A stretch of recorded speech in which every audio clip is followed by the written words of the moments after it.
இறைத்தூதர் ஸல்லல்லாஹு அலைஹி வஸல்லம் சொன்னார்கள், இந்த வானங்கள் பூமிகளை இறைவன் படைப்பதற்கு முன்னதாக 50,000 ஆண்டுகளுக்கு முன்னதாகவே மனிதர்களின் விதியை இறைவன் எழுதிவிட்டான். எவ்வளவு நாள் இவன் வாழ்வான், எவ்வளவு நாளில் மரணிப்பான், எதை பெறுவான், எதை இழப்பான், இவனுடைய வாழ்வாதாரம் என்ன, இவனுடைய சொத்து என்ன, இவனுடைய நஷ்டம் என்ன, இவனுடைய உறவு என்ன, இவன் பிரிவது என்ன, எல்லாம் எழுதப்பட்டு விட்டது. வானங்கள் பூமி படைப்பதற்கு 50,000 ஆண்டுகளுக்கு முன்னதாகவே தாயுடைய கருவறையில் அவன் இருக்கும் போதே மீண்டும் அதை உறுதிப்படுத்தினான். இறைத்தூதர் ஸல்லல்லாஹு அலைஹி வஸல்லம் சொன்னார்கள், நல்லா கேட்டுக்கோங்க, உள்ளத்தை தட்டி இந்த ஹதீஸ் அந்த உள்ளத்துக்கு சொல்லிக் கொடுங்க. எந்த ஒரு உயிரும் இந்த உலகத்தில் இருந்து மரணிக்காது அதனுடைய வாழ்வாதாரத்தை முழுமையாக்காமல்.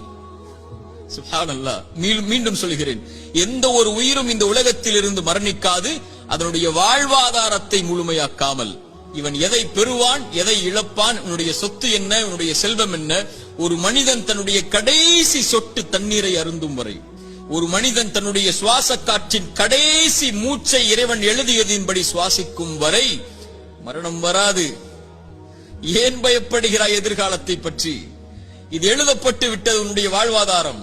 எதை பெறுவாய் என்று, எதை இழப்பாய் என்று. நீ செய்ய வேண்டியதெல்லாம் அதை நோக்கி நகர வேண்டியது மட்டும்தான். சோகம் வந்துவிட்டால், கவலை வந்துவிட்டால், இழப்பு வந்துவிட்டால், பிரிவு வந்துவிட்டால், இருட்டு அறையில் உட்கார்ந்து